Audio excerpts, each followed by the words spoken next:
हामीले राष्ट्रिय सम्मेलनसँग सम्बन्धित भएर तयार गरेको प्रेस विज्ञप्ति म यहाँहरूको बिचमा पढेर सुनाउन चाहन्छु। अखिल नेपाल राष्ट्रिय स्वतन्त्र विद्यार्थी युनियन क्रान्तिकारी केन्द्रीय समिति प्रेस विज्ञप्ति। हाम्रो महान तथा गौरवशाली सङ्गठन अनेराश्वी क्रान्तिकारीको केन्द्रीय समितिको पूर्ण बैठक मिति 2078 4/29 गते भर्चुअल माध्यमबाट बस्यो। सङ्गठनका अध्यक्ष रञ्जित तामाङको अध्यक्षतामा बसेको बैठकमा विद्यार्थी फ्याक्सन इन्चार्ज कमरेड हितमान साक्य, सङ्गठनका पूर्व अध्यक्ष रमेश मल्ल, पूर्व अध्यक्ष नरेन्द्र नेउपानेको विशेष उपस्थिति रहेको थियो। बैठकले लिएका महत्त्वपूर्ण निर्णयहरू सार्वजनिक गर्न यो प्रेस विज्ञप्ति जारी गरिएको छ। यो पत्रकार सम्मेलनको आयोजना गरिएको छ। 1. 22औं राष्ट्रिय सम्मेलन। क.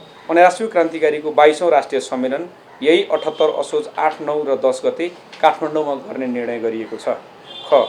राष्ट्रिय सम्मेलनको मूल नारा निम्न अनुसार रहेको छ: शिक्षा, स्वास्थ्य र रोजगारीको ग्यारेन्टीका लागि हाम्रो आन्दोलन, राष्ट्रिय स्वाधीनता र सामाजिक न्यायको पक्षमा 22औं राष्ट्रिय सम्मेलन। ग. वर्तमान केन्द्रीय समिति राष्ट्रिय सम्मेलन आयोजक समितिमा रूपान्तरण भएको छ। आयोजक समितिकै रूपमा सम्मेलनसम्म केन्द्रीय पदाधिकारी तथा अन्य सदस्यहरूको जिम्मेवारी यथावत रहनेछ। घ. सम्मेलन तयारीको सन्दर्भमा सङ्गठनात्मक काम भाद्र 15 गतेसम्ममा इकाइ, क्याम्पस, पालिका भनेको गाउँपालिका, नगरपालिकाहरूको भेला वा सम्मेलन सम्पन्न गरिसक्ने। भाद्र 25 गतेसम्म जिल्लाहरूको भेला वा सम्मेलन सम्पन्न गरिसक्ने।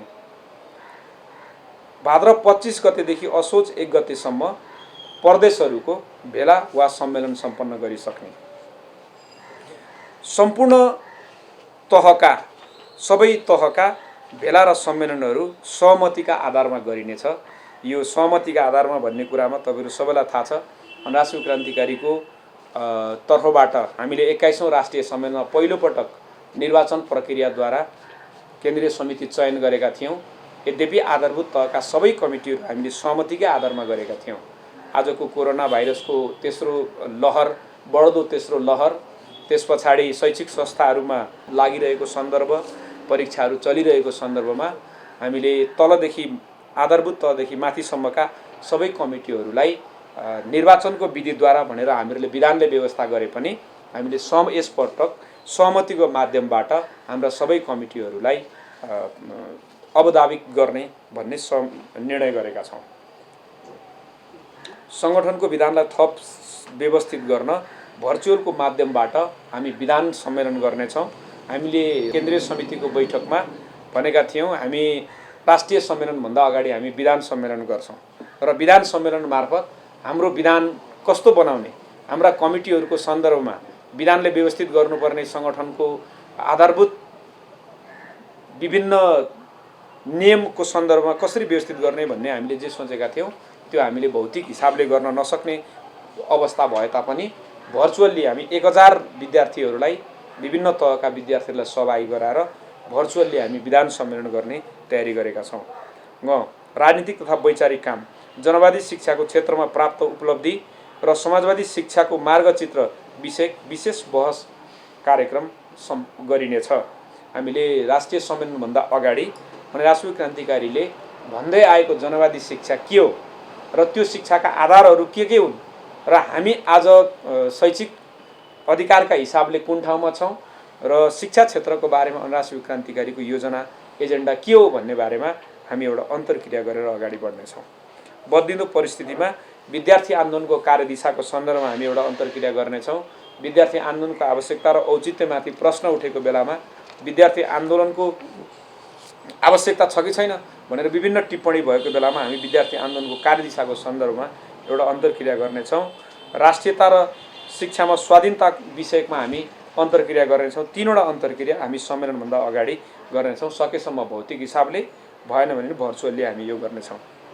कोभिड कहरलाई मध्यनजर गर्दै यस राष्ट्रिय सम्मेलनमा आयोजक समिति सहित 779 जना प्रतिनिधि समावेश गरी 22औं राष्ट्रिय सम्मेलन सम्पन्न गर्नेछौँ।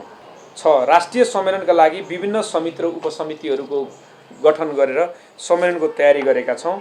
मूल व्यवस्थापन समिति अध्यक्ष रञ्जित तामाङको नेतृत्वमा सिङ्गो केन्द्रीय समिति जो आयोजक समितिमा हामीले बदलेका छौँ सिङ्गो आयोजक समिति मूल व्यवस्थापन समितिको रूपमा रहनेछ र सम्मेलनलाई सम्पन्न गर्नको लागि विभिन्न उपसमितिहरू बनाइएको छ।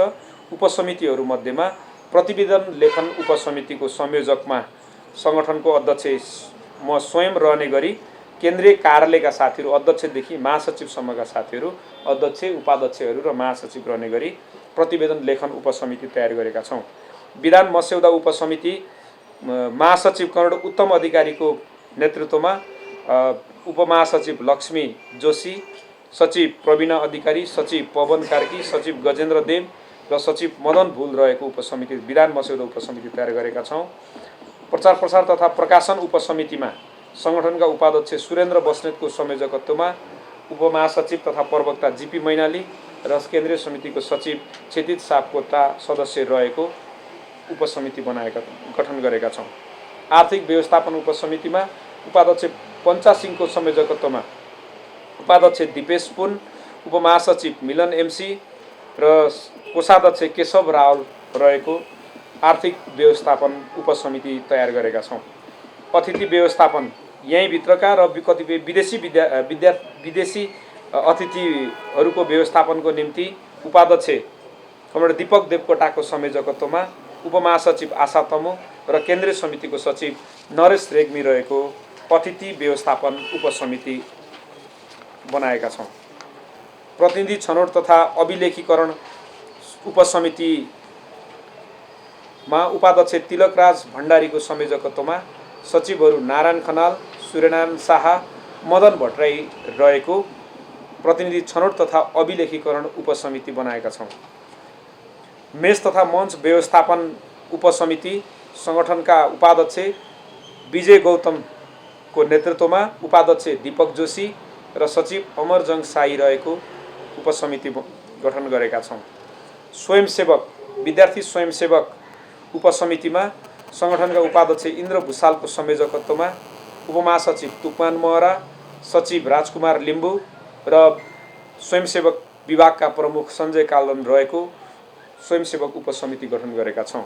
स्वास्थ्य उपसमिति सङ्गठनका उपाध्यक्ष दिपेश पुनको संयोजकत्वमा डाक्टर अच्युत भट्ट, सचिव डाक्टर अच्युत भट्ट र सचिव कल्पना मिया रहेको स्वास्थ्य उपसमिति गठन गरेका छौँ।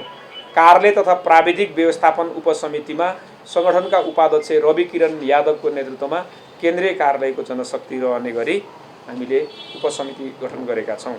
समसामयिक विषयमा बैठकका अन्य निर्णयहरूमा चिकित्सा शिक्षा आयोगद्वारा मेडिकल र पारामेडिकल अध्ययनका लागि लिएको प्रवेश परीक्षामा क्षमताभन्दा थोरै विद्यार्थी मात्र उत्तीर्ण गरिएको हुँदा तत्काल पुनः प्रवेश परीक्षाको निम्ति पुनः प्रवेश परीक्षाको मिति सार्वजनिक गरी विद्यार्थीहरूलाई देशभित्रै अध्ययनको वातावरण बनाउन जोडदार माग गर्दछौँ।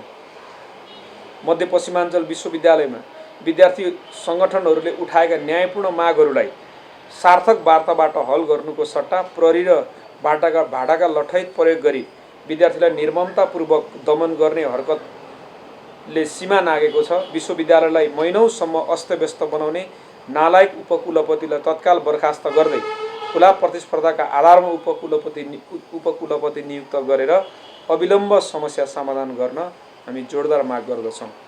विभिन्न इन्जिनियरिङ क्याम्पसहरूमा शुल्क वृद्धिको विरुद्धमा भइरहेको आन्दोलनमा ऐक्यबद्धता प्रकट गर्दै कोरोनाको समस्यामा असुल गरिएको शुल्क घटाउन, अहिले बढाइएको शुल्क तत्काल फिर्ता गर्न माग गर्दछौँ।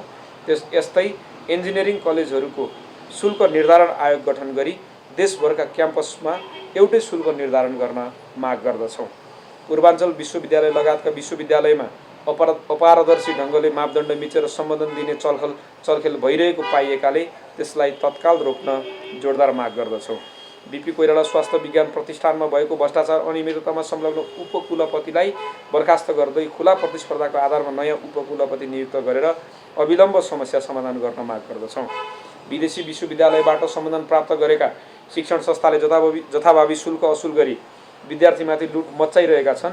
त्यस्ता कलेजमाथि कडा अनुगमन गरी कारबाही गर्न, असंवैधानिक रूपमा खोलिएका शिक्षण संस्था तत्काल बन्द गर्न माग गर्दछौँ।